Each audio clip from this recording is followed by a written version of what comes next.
2 Kings chapter 6.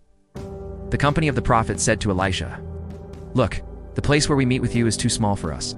Let us go to the Jordan, where each of us can get a pole. Let us build a place there for us to live."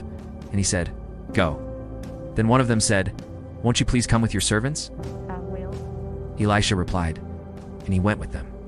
They went to the Jordan and began to cut down trees. As one of them was cutting down a tree, the iron axe head fell into the water. "Oh my Lord," he cried out, "it was borrowed."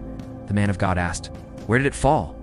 When he showed him the place, Elisha cut a stick and threw it there and made the iron float. "Lift it out," he said, and the man reached out his hand and took it. Now the king of Aram was at war with Israel. After conferring with his officers, he said, "I will set up my camp in such and such a place." The man of God sent word to the king of Israel, "Beware of passing that place, because the Arameans are going down there."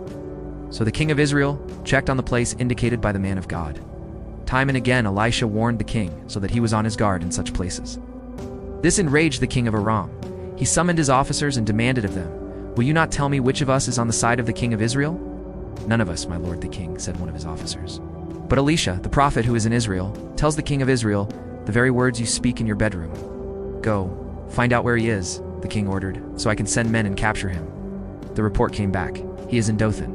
Then he sent horses and chariots and a strong force there. They went by night and surrounded the city.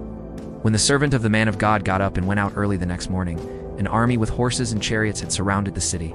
"Oh my lord, what shall we do?" the servant asked. "Don't be afraid," the prophet answered. "Those who are with us are more than those who are with them." And Elisha prayed, "O Lord, open his eyes so he may see." Then the Lord opened the servant's eyes, and he looked and saw the hills full of horses and chariots of fire all around Elisha. As the enemy came down toward him, Elisha prayed to the Lord, "Strike these people with blindness." So he struck them with blindness, as Elisha had asked. Elisha told them, "This is not the road, and this is not the city. Follow me, and I will lead you to the man you are looking for."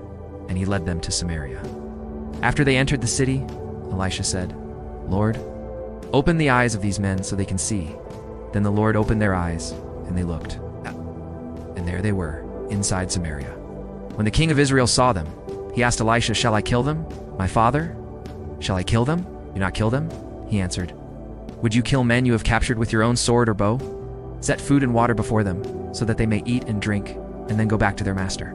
So he prepared a great feast for them, and after they had finished eating and drinking, he sent them away, and they returned to their master. So the bands from Aram stopped raiding Israel's territory. Sometime later, Ben-Hadad, king of Aram, mobilized his entire army and marched up and laid siege to Samaria. There was a great famine in the city. The siege lasted so long that a donkey's head sold for 80 shekels of silver and a quarter of a cab of seed pods for 5 shekels. As the king of Israel was passing by on the wall, a woman cried to him, "Help me, my lord the king." The king replied, "If the Lord does not help you, where can I get help for you?" "From the threshing floor, from the winepress." Then he asked her, "What's the matter?" She answered, "This woman said to me, 'Give up your son so we may eat him today, and tomorrow we'll eat my son.' So we cooked my son and ate him. The next day I said to her, 'Give up your son so we may eat him,' but she had hidden him." When the king heard the woman's words, he tore his robes. As he went along the wall, the people looked, and there, underneath, he had sackcloth on his body. He said, "May God deal with me, be it ever so severely, if the head of Elisha son of Shaphat remains on his shoulders today." Now Elisha was sitting in his house, and the elders were sitting with him. The king sent a messenger ahead, but before he arrived, Elisha said to the elders, "Don't you see how this murderer is sending someone to cut off my head? Look, when the messenger comes, shut the door and hold it shut against him." Is not the sound of his master's footsteps behind him? While he was still talking to them, the messenger came down to him. And the king said, "This disaster is from the Lord. Why should I wait for the Lord any longer?"